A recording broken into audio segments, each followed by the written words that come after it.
Gordon. So today we're talking about your elephant bell Mm-hmm. from 1999. Yep.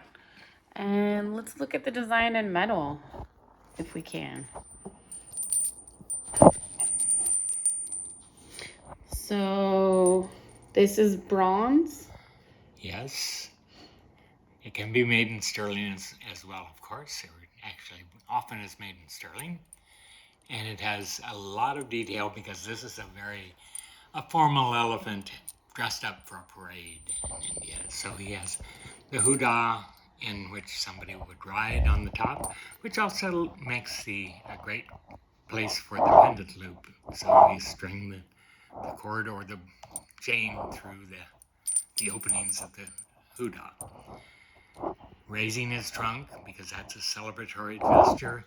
He has necklaces with there are several bells on this bell carved into the design.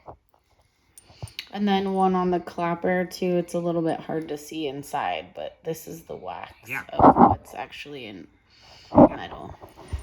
So, and the hoodah is also the sprue where the metal enters the mold, and we polish that off then to finish the bell. The mold then is one of the more complicated molds because it's a three-part mold. First of all, we have the sprue, which is the opening for the wax and for the metal, and I bisect the mold in the center, begin carving it because this is all a solid block of rubber after it's been vulcanized around the master, and I divide it around the center of the mold so that I haven't, because I'm working blindly into this mold to cut it with the scalpel. So I'm cutting at the beginning at the sprue and then cutting gradually into it and leaving these keys, which are the parts that will help the mold go back together and lock in place. So those have to be cut with the scalpel at the time as I'm pulling, gradually opening, and the bell then would start showing up right in here.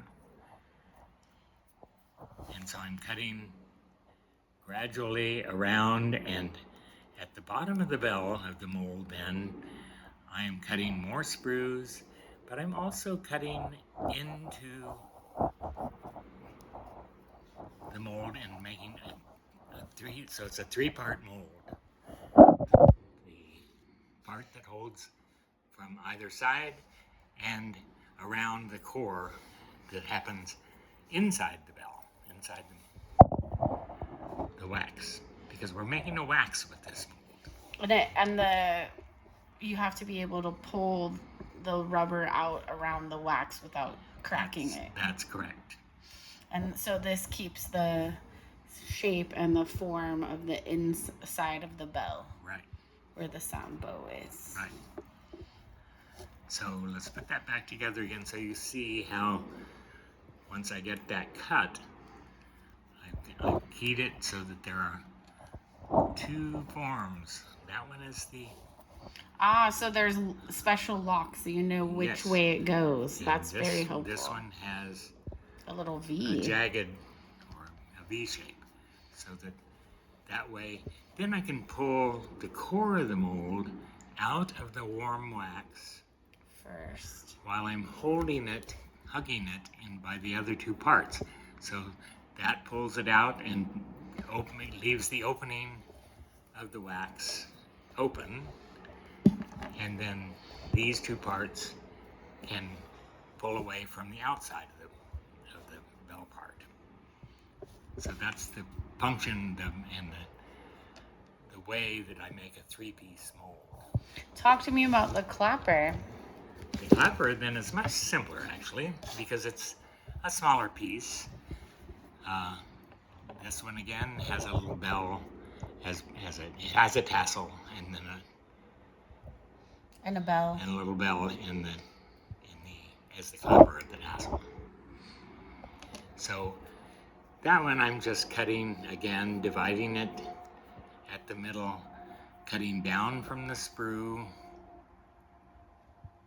And you see, that's a fairly straightforward cut, just dividing it into two pieces. So you pull it one, because you're molding it from metal, right? Yes. So you just pull the rubber out and then cut right down the middle? Pretty much. Okay. Well, thank you for spending time with us today and talking to us about molding some of your amazing creations. Sure. So where can they find these bells if they'd like to order one? On the website, GRBBELLS.com. Wonderful. Thanks again.